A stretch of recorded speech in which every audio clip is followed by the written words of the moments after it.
There's stories of failure, rebirth, and there's stories of stagnation. What the world we used to live in several years ago is not here anymore. It's not as easy as it was. Understand the value of a lead to your site. Setting up multiple funnels, multiple traffic sources, multiple approaches. What is my end product and who is the person who likes to consume it? If you stand for everything, you stand for nothing. 1, 2, 3, 4. Want to attract and convert more leads? Want to learn how digital PR, branding, and SEO can establish and build your brand identity? Welcome to the Market Movers Building Brands and Links with Linkify podcast. We answer these questions and help you ramp up your brand visibility and credibility. Let's cut through the noise and make your business the talk of the town.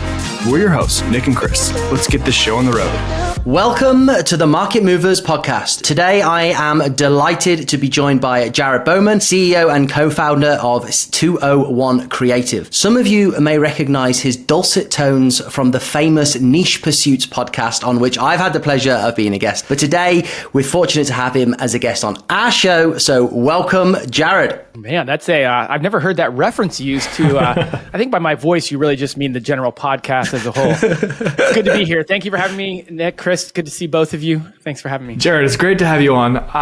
So you're the podcast host for Niche Pursuits. I've listened to that show forever. Back when it was Spencer and the topics were much smaller. They were tiny little blog topics. So it's been great seeing that transition, seeing you come on. So to kick things off, why don't you just tell us about your background and how you became the host of that show? Yeah, I got involved in this space, the online marketing, the online publishing world, as a kind of a side hustle. I've always been a digital marketer. I've always grown companies that way. 201 Creative is my third company, so I grew and sold my first two. While I was in the transition there, I was, starting a blog or two and learning, and I would listen to the Niche Pursuits podcast in and out of work, and while exercising, and in the same way. On a whim, I heard that Spencer was thinking about transitioning out of being the host of the podcast, but not really sure what that would look like. And so I was like, hey, I've done stuff like this in the past. I've hosted podcasts and webinars back in the day, kind of the pre-podcast sort of medium. So I just emailed him out of the blue, and we started a conversation, gave it a try. And I guess it's stuck. It's been about 4 years now that I've been hosting the podcast. That's awesome. Was that nervous taking that over? Yeah, it was. I mean, for a couple of reasons, I've always held the podcast in such high esteem because it's been such a big influence in my growth and in my journey, right? Like, it's not just a job. It's like you're kind of coming into something that you kind of recognize has so much influence in your life. And so you want to make sure that somehow you help keep it that way, and so you're kind of coming into something, you're like, let's just not mess this up. Like, it's a good thing. Let's just try not to mess it up. And at some point you kind of cross that chasm a bit to where you're like, okay, I feel like I'm getting comfortable here, and I can start to add to it, hopefully to also bring some new things to it. So, hopefully as the years have gone by, we've kind of seen like it's a podcast that continues to thrive because it still does the same things that it's always done, which is kind of inspiring stories combined with deep in the real world tactics about how to kind of grow and thrive online. Yeah, I think very inspiring. I think that was one of the first podcasts in the marketing space that I started listening to. So I know it had a huge impact on me. But it is called Niche Pursuits, and that sort of niche affiliate space. I think you've done a fantastic job of pivoting, not pivoting really, but making that still relevant for what's going on today. But I'm curious, do you still have businesses, sites in the affiliate ad monetized space? Are you still operating niche sites? I am. Yeah, I am. There's stories of failure. There's stories of rebirth, and there's stories of stagnation. And so I think that from the outset, what the world we used to live in several years ago certainly is not here anymore. But those assets, those websites, those properties, I definitely have seen the ability to turn those in. We have a site that was making a couple $1,000s a month doing the old game, SEO, affiliate marketing, ad revenue, $2,000 or $3,000 a month. Went down to, I think it was like $127 a month at its low following the demise of informational content ranking in Google, right? And we kind of know that story. But now that site's making $3,000 to $5,000 a month from traffic generated through social, through Pinterest, ad monetized. not a lot of affiliate anymore. And then we're also starting to build out the email side of things for that and hope that that will continue to drive revenue. Another story of a site that was decimated by Google's helpful content update, but had a good email list, a small but active email list, turning that into people going back to the site every day and monetizing via ads. And that's making a couple $1,000s a month. So the games have changed. The process has changed. It's not as easy as it was. I think that's fair to say, but there's still a lot of opportunity and a lot of sites that have not had the time to go anywhere either too. So some of that involved as well. I think that's what I love about Niche Pursuits is it just exemplifies the ingenuity and resilience of people. Like it was a model that worked, the niche site model, build a content site of good quality, get traffic and make money off the ads. And it worked and it worked and it worked. And then all of a sudden it didn't, or it didn't work anywhere near like it used to. And some of the stories of the people that you've had come on where they've just changed the game in what they were doing, and it's just amazing. So I'm curious to know, are there any affiliate niche sites that you know of or that you hold that can operate on that old model with Google search traffic, or is that dead in the water? There are a few. They are anomalies, and it still isn't their primary or sole traffic source, the model of Google. I do know of some. I've worked with some at my agency, and I've interviewed some as well and talked to others about interviewing them for it. And, we can kind of get into it, and it's nebulous, and it isn't one-to-one like the game used to be, but still this kind of audience-driven approach where then you find the site is ranking well, still to this day, still able to rank for affiliate terms. That does exist, but it's in the small percentiles, that there's not many of that. So you mentioned replacing Google traffic with Pinterest traffic. I think that's been a big theme, like, find another way to get the traffic, because there's a lot of sites that they've put in the work, they've built the brand. It's a great site. It's not just like I think it was sort of popular on Twitter and LinkedIn to like trash these sites and call them not real businesses. But a lot of these people, they put their heart and soul into these, and they built up a real audience with a real following. So it's been great to watch people, pivot and bring in different traffic sources and still carry on with the business. What are the different sources that you've seen working for that? You mentioned Pinterest, but what other sources that people turn to for traffic? Yeah, there's various social channels, and social has always been a game that has been risky, and Google SEO traffic was always looked at as safe. And I think that the first thing is kind of understanding that when the model changes, you have to have a mindset change. And so looking at traffic sources, they really nowadays can span the gamut. Obviously Pinterest is a platform that has and hopefully will continue to just really feel free to spread outbound traffic as it's fit, right? And I think that's kind of the juxtaposition there. A lot of people are having a lot of success with Facebook, and there's different facets of Facebook.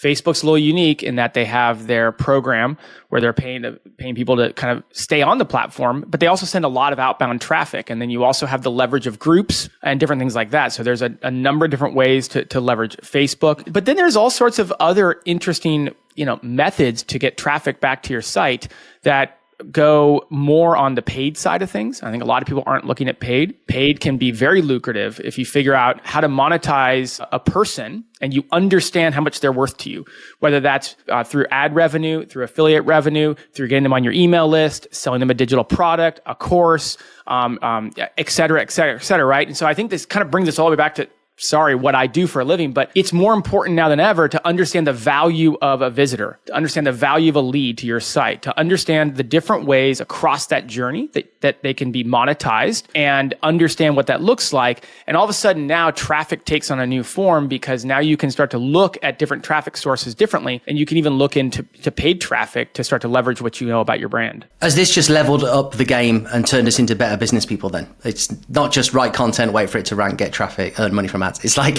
you need to start diving into things like analytics, custom user profiles, all of this, and then you can start not only making more money, but more from a more diverse sources, which is it's all better business, isn't it? I suppose. Yeah, that's a great way to look at it. And again, I try to tell people a lot, like, it's not as easy as it used to be. Harder isn't necessarily worse. Yes, there's things about harder that are worse, but there's things about harder that are better, you know? And so to your point, like, yeah, you probably have to know more or do more or try more. You probably have to plug more pieces into the equation now, which kind of reminds me of most businesses. Some businesses are able to ride, some businesses are a one-trick pony and they're able to ride that and they've caught lightning in a bottle. Great. That's not the typical businesses. And yeah, I've been running businesses for long enough to where I can read these articles on, of these crazy success stories. I can even interview them on the podcast and I can know that it's inspiring.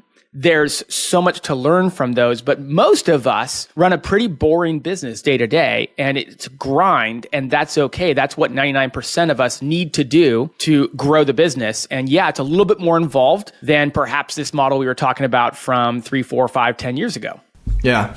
So let's talk about other things you're seeing that are exciting. So moving out of the affiliate niche space, what kind of businesses are you interested in right now? What do you think is like really, really exciting? Well, what do I think is exciting? I think that there is a lot in building. I think that what this is, and this has been talked about a lot to be fair, but I'll put my spin on it. But I think that really the model that came under attack a couple years ago for those of us who are ranking informational content via SEO is the kind of single traffic model. And this idea of building a brand that relies on one type of traffic because that's easier.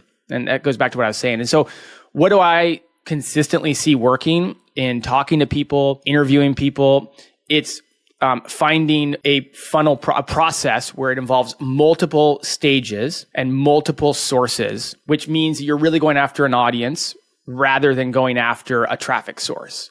And so that's a big mindset shift for a lot of us. It's like, I'm not going after organic traffic. I'm going after this type of person. I'm going after this avatar. Okay, where does that avatar live? Well, yeah, they do live on Google to some degree, but they also live on Reddit. Okay, that's interesting. Like, do I need to pay attention to that? They also live, on Pinterest. They also, et cetera, et cetera. And so setting up multiple funnels, multiple traffic sources, multiple approaches, kind of going after that. So we've kind of talked about that a little bit. The other side of things is really, from a high level, is thinking through the end product from a starting point and then working backwards. And I think a lot of us who had content as a product have realized that's actually a pretty bad product to have in this day and age. That was a good product for a long time, but information, generally speaking, isn't a good product. And so re-engineering what your business is about from the end product first and then working backwards to build that business. Again, it's like, we hear these things through like boring businesses, right? Like that's a term people talk about a lot and stuff, but boring businesses, they tend to start with the end product first and then work backwards rather than starting with the traffic source, the way I'm going to monetize and all that kind of stuff first. Is that a lot of hard work though, to learn all of these different platforms? Like, how do you advise someone who is like maybe in a bit of a panicky state? They've lost a lot of traffic from a single source. They're starting to think about diversifying. I think brand probably comes into that as well at some point, doesn't it? Like, especially if you're considering your audience. Like, how do you start learning all of these different platforms? Where do you start? It's a great question. And it is overwhelming. I think it's fair if you're in that moment to just acknowledge like this is different and it's somewhat overwhelming and stuff. I think, you don't have to go all in on any of these. And so I think that's the most important thing. Like the 80-20 rule applies to so many areas of life, but it also applies here. Like sit down and kind of work through the higher levels. And you don't have to have a marketing background to think through some of these concepts. We overcomplicate it. And so once you get done being overwhelmed, like you can simplify it. You can acknowledge that, hey, this isn't actually as hard as I'm making. Like, what is my end product and who is the person who likes to consume it? We call that a target market. We call that an avatar. Okay, where do those people hang out? What do those people enjoy? What do they do? What do they not do? What do they stand for? What do they stand against? And you can kind of start to just work backwards, There's some basic marketing premises, top of the funnel, middle of the funnel, bottom of the funnel. This can help shape what you say and where you say it. And you can start to understand what you stand for because, there's a long-standing phrase, like if you stand for everything, you stand for nothing. And I think if you come from the content game, like it's kind of like, hey, there's a keyword, let's write it. Cool, it'll rank. Hey, there's a keyword, and like that model doesn't work anymore more. So we don't need to write everything. We don't need to be everything. We need to be something. We need to stand for something. We need to know our target market. To borrow a term, we can niche down a little bit and kind of, narrow it away. But then once we start to build out who our target market is, again, that can be a fairly simple process. We can learn things about them. We can then kind of fit them into different stages of the buyer journey, right? The top, the middle, the bottom. And then you can now start to get a shape for like, I don't need to do everything. Okay. Like my target market doesn't hang out on Reddit. My target market is under 40. They don't hang out on Facebook. Right? And so we can narrow down where we need to go after. And then at that point, it is the 80-20 approach. It's like, let's get a little bit of an understanding. Let's get the basics. Let's try the basics on X, Y, and Z, not X. Not the platform. Euphemism X. I have to change that, I guess. A, B, and C. Let's try whatever it is, 5 platforms, and let's just do the 80-20 and let's see what works. Let's see where we get a little bit of results. Let's see where we get a little uptake. Now, all of a sudden, it's not as overwhelming. You've somewhat quickly narrowed it down to a couple of platforms based on understanding what you sell, understanding who your target market is, understanding where they hang out, and then trying 5 or 6 of them and narrowing it quickly down to 2 or 3 of them. I think that's great advice. And I think also seeing which ones you enjoy. Personally, I'm not a fan of X. I think there's just too negative of a vibe there. So I think, if you're not going to enjoy being on the platform, you're probably not going to do very well. So figure out which one you like as well. That's great. I remember when we had the personal finance site, and I just used to see these like Pinterest traffic stories that were just like, you can get so much traffic from Pinterest, and oh my God, I could not get to grips with that. Making pins is like my idea of hell. Yep. That wasn't really an 80-20 for you. It was like an 80-90. Yeah. 80% of the result with 90% of the effort. Yeah. But I know people are absolutely crushing it on there. Jared, what is exciting you about the elephant in the room? Everybody's talking about it. AI. Oh man. AI is, speaking of both scary and insane opportunity. We could look at it both ways or either way. Obviously, our industry is at the forefront of AI's impact on the world. I was having coffee with a friend of mine, a good friend who's a financial planner, and he's like, it's coming for us, but it's not coming as fast as it's going for your industry, right? But anytime there's disruption, there's opportunity. And so I think there's so much opportunity. And for those who want to take opportunity by the horns and go for it, there's so much opportunity. So to me, it's very exciting. The challenge is harnessing it because it's changing so fast. But to me, it's very exciting. And it's just about acting quickly, solving a problem, making sure there's a problem and solving it quickly. And if you can do that and deploy it quickly, then the stories, we're just interviewing people quite a bit who are having success with it. And the theme of it is opportunity,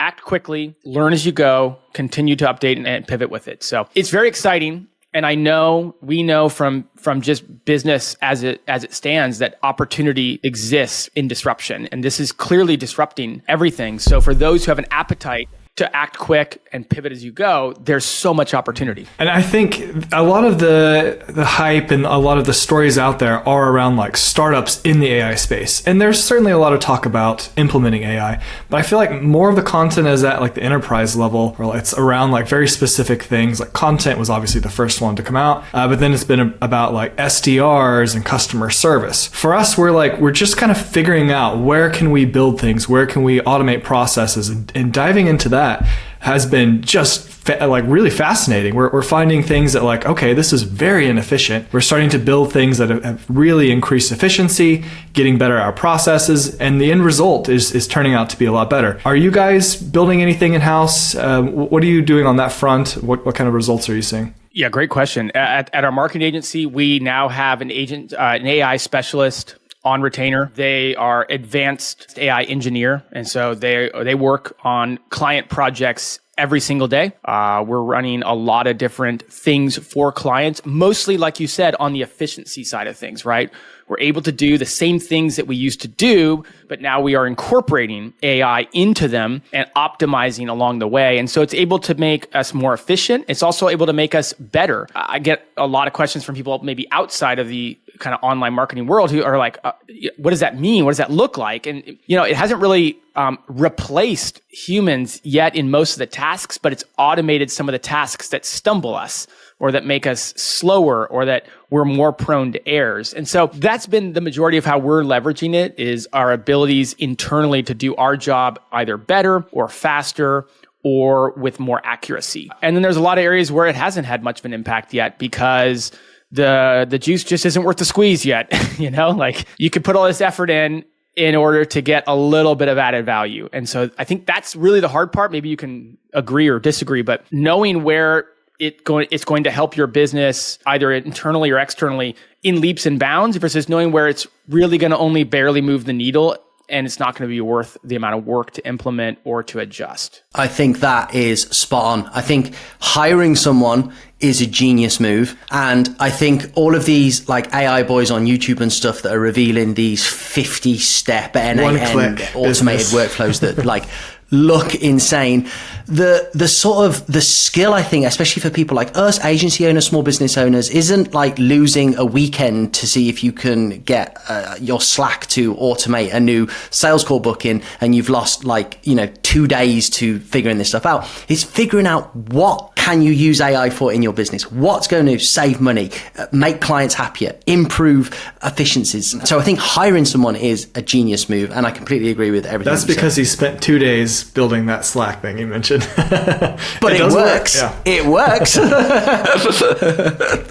And back to everything in business, right? We can bring AI all the way back full circle. Like, I'm not saying I don't play around with AI all the time and try my own things. I've been having fun on the podcast, sharing about how I've built these little micro tool websites and stuff. And that's all with AI. And I'm not an AI expert. So I do enjoy it. I do enjoy learning. You got to get your hands dirty to stay involved in this stuff, right? But ultimately, at the end of the day, when it comes to generating profit for the company and generating results for the client, like, it's just hilarious to watch a professional come in and like just make a mockery of what I did over a weekend, within 10 minutes, and you're like, okay, that's why you're a professional at this. And that's why, that it makes sense. Yeah. But you do have to be testing. You have to be playing with the stuff.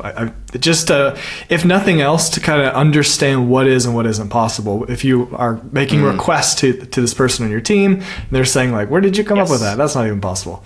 So, all right. So yeah, and it opens up your mind a lot too, because if you're uninvested in the process, you can just start as a leader to make decisions, or even just when I say leader, you don't have to have a team. Like just in terms of your own business and in your own direction, like you can almost swing too far the other way, right? Like Chris, you might have spent a whole weekend doing something in AI and you got a result, and maybe it wasn't the most efficient thing ever. But if you had swung the opposite way and never even bothered diving into it, like your business is going to suffer as well. And so it's that finding that sweet spot of getting involved and staying involved with something as crazy and as evolving as AI without, spending too much time on something you're not an expert in. So yeah. But I think that's why having investing in somebody in your company that's got those expertise, so that we can still do what most of us sort of business owners do best, which is think, dream, tinker, test. But when we get to that breaking point, which there always is, rather than losing 2 days because you're stuck on one point, if you can then go to someone you've got in your business and say, look, can you get this over the line? Is it even possible? I think that's a great idea. I also think that the pace of change of this technology is it's crazy. Just something to behold. Like every week you're able to go from I can't believe we can like code in natural language now on tools like Lovable and Bolt, and even then it's like it's improving the following week and it's just getting better and better. It's for dreamers and creators, it's a crazy time, isn't it? Well, and to your point, there's a funny story behind that. So we originally hired this person to build a single kind of script for us, right? He was like, okay, when I'm done, I'll give you all this data, run it in Python. I'm like, okay, we got someone on our team who runs stuff in Python all the time, no problem. Okay, gave it to us, send it over to this, another person on our team, and he's like, cool, I'm kind of busy already, but I'll add this to what I'm doing, all that kind of stuff. And then a couple weeks later, it's like, oh, we need to change. Like this has changed. And it's like, okay, go back to the guy, and he's like, yeah, I'll change it. Okay, I'll do that. Okay, here, give this back to your Python guy. Back to the Python. Okay, yep. Okay, this is good. Oh, hey, a couple weeks later, this new release just happened. Like now we should add that to this thing here. Okay, back to I mean, it became pretty quickly like, can you just keep this script up to date with all the changes? And every time like we need an improvement, we just come to, and he's like, yeah, that's kind of what I do. And then that evolved into, and so to your point, like everything is changing so fast, and it's an opportunity and it's a challenge. I think that's the biggest challenge, is keeping up with the opportunity and not becoming overwhelmed by it. But I mean, in terms of dreamers and in terms of opportunists, like this is the heyday, right? I think right now you have to be thinking about like there's a lot of things that we're wanting it to do. We're wanting it to be here and to be able to automate this, and it's not quite there. But those things that you're thinking like, that's when it's really going to be a game changer in my role or my industry, those things might only be a couple months away. And I think it's hard for a lot of people to like split the hype from the reality, because you are seeing a lot of people on social media saying like, I automated my entire business. I have 0 employees, and it's all this, it's an end-to-end workflow, one click. Really hard to pay attention and figure out like, where are we in that? So I guess my question is, AI agents, that's the big buzzword right now. Do you think that the current state of them is that hype, or do you think it's there now, where we should be super excited about AI agents? More hype than not. I think it's there for a certain subset of people and businesses that combined equal, okay, it's there. I think for the majority of us, it's not there yet. That's my opinion. I'm a bit of a lay person when it comes to some of this stuff. So obviously, I'm more of that business owner than I am that like day-to-day operator. And so that's certainly my lens at looking at something like that. I think to your point though, I think typically when we see what we see with AI and the products that tend to come out, or the type of packaging that we'll put around it, is that it will be raw and unusable for the majority of us. And then as time, but that's like a sign of what we can expect to come for the majority of us. And so I do think that seeing the hype kind of foreshadows what is possible in the future for more of the layperson, more of the independent operator, more of the business leader type of person. So from a high level, that would be my take to that. And I think that's a sign that it's coming at some point, probably for the majority of us. I would agree. I think that's a lot of hype, but I also think, a lot of the things I'm wanting to do, I think I've got like Notion page after Notion page of like, I'm going to build this. And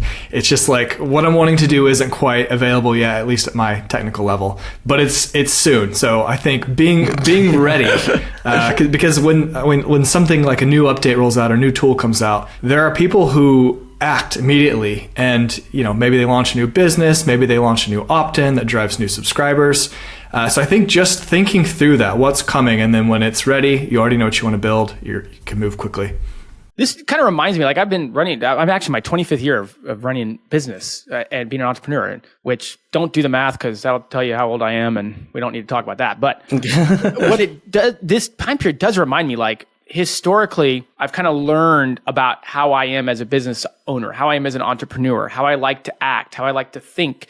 And in this time period has really called a lot of that into question in terms of making me reevaluate it. And I am certainly overriding my natural entrepreneurial instinct more so now than ever in terms of acting quickly, pivoting in on opportunities, jumping at something before I have as much data as I would prefer. And that's hard for me to act as quickly as I've been acting lately. I just think for me, it's important to like acknowledge it, process it, say it out loud, and kind of decide, but ultimately decide like, is this where I think the best way to approach businesses nowadays? And yes, in this world, like to your point, we might not have to have a full understanding of GPT-4o and image processing, whatever the next thing is that will come out before this podcast is even aired, right? Like we might not have to have a full understanding, but we certainly have to be able to dive deeper into something than we used to have to before AI came along. And I think for everyone that's a challenge, and for everyone the need to like maybe operate at a little bit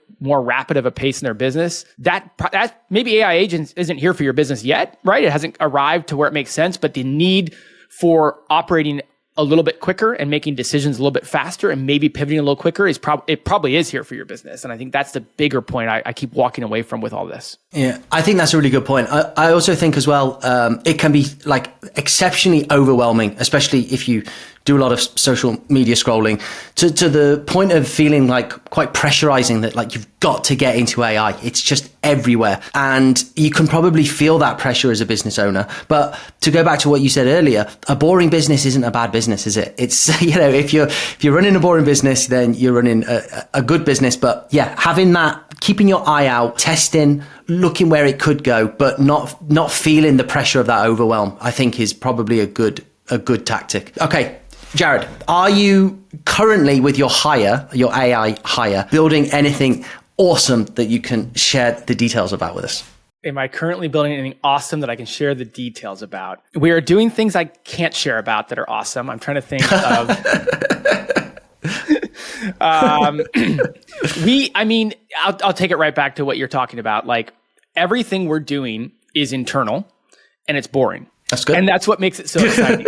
Like we are able, we're more and more focusing on the things that either we used to do internally that were really boring. And because they were boring, we're often littered with errors or obstacles. We're also going after things that we previously never bothered doing internally because they were boring, they were laborious, they were difficult. And it's like, we don't need to do those. Let's go after something that has more fruit in the tree. Now we're able to go after things that are so much more in depth and in the weeds because of this. So everything we're doing is not sexy in any way. It's all internal. It still all has all of the same components baked in that we used to have of human interaction, human oversight, but we're able to now spread ourselves so much more wide and go after so much more depth in a way that we didn't used to. And that opens up so many more opportunities for yourself as a business, not only in terms of the services you can offer, but also in terms of what you can provide for a client and the value you can give them. And so for a lot of our clients, they don't even realize that a lot of this is happening behind the scenes. They're just kind of going like, oh, wow, you're able to do more. You're able to get more results. You're able to get better results. You're able to do the things that are happening at a quicker pace. So I didn't really answer your question with a very exciting answer. Most of what I would share if I was like on an NDA and we were just having conversation in a coffee shop, you'd still, at the end of me getting done with it, you're like, oh, okay, cool, Jared. That's fun. Like, anyways, I hope that works out for you. So it's kind of the boring stuff, but it's all the boring stuff that causes so many problems in business internally, you know? But it's got to be exciting as a business owner to see your business being impacted across the board and everything getting better, less mistakes. Yeah. So that's cool. Yeah. Like, look, you got to be obsessed with the boring, with the detail, with the nuance, with that's kind of what running a business looks like, right? Like, and so, yes, that does get me exciting. It's not as much fun to talk about, but it's the exciting stuff internally because of how much better, more efficient, more effective we become. I think that's the same for us. Like I have all these plans to build out like marketing tools, but it's been operations that we've really focused on because I think that's just where the biggest need is, like speeding up the processes, smoothing them out.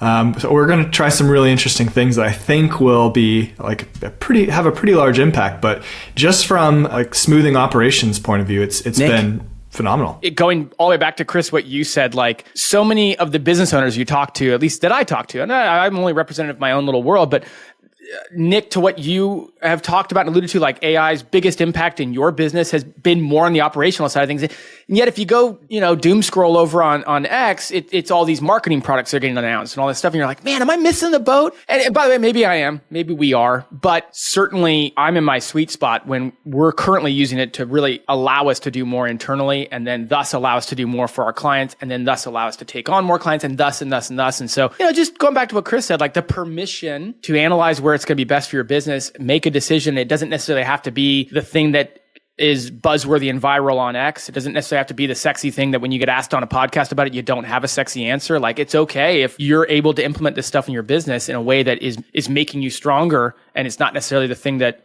gets a lot of buzz for it. I completely agree. I also think what's been nice for me is how AI has started to impact parts of my personal life in a way that is now becoming like a natural use case for it. So we started using AI when you could first get these like really, I don't even think they were AI, but like dodgy AppSumo tools that were meant to be I love this. right. They never delivered on the promise. Never. No. So I think we were in it at the beginning at the right time. We followed it all the way through with the release of the first GPT models and whatnot. But now we're using things like on a day to day that actually not just for business, but I can reply. I've got diabetes. If my doctor emails me, I had to do like a carb counting webinar course the other day. I was able to just quickly summarize it after and read through the bullet points for the following week's meeting. It's incredible the actual personal stuff that you can get out of it as well. That's the fun thing. I built a custom GPT for our family's meal planning. Nice. And it takes into consideration everyone's preferences, everyone's dietary stuff, what people like, what people don't like. It adds in like our focus, like the style, like how we like to eat, that kind of the health bends we have. And, you share that with other people and they're like, wait, what? Yeah. You're telling me I got to do it? And I'll show it to them live and like, oh my gosh. And their mind's blown. They're like, do you know how many hours I spend thinking about this stuff? So man, I couldn't agree more. I'm kind of only skimming the surface, right? Like there's so many ways we could just change with the tools we have now, not even having to look forward.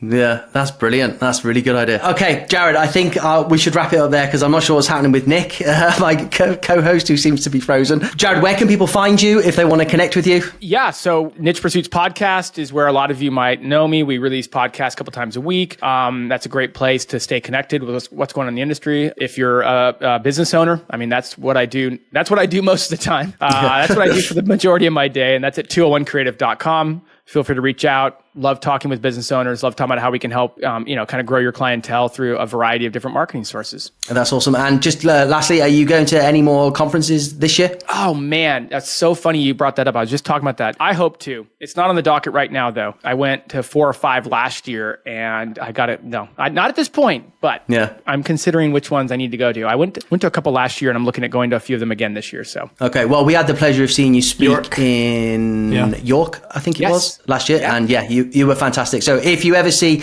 Jared's name on a conference headlining list, then 100% recommend to go and see him speak because he's as good in person as he is at the helm of the Niche Pursuits podcast. So Jared, thank you so much for being such an awesome guest. Appreciate you guys having me. Good to see you guys again as always. Thanks, Jared. Take care. And that wraps up this episode of Market Movers Building Brands and Links with Linkify. Big thanks to our parent company, Linkify, the wizards behind turning ambitious businesses into standout brands. Hit up our website at linkify.io and take the first steps towards brand greatness.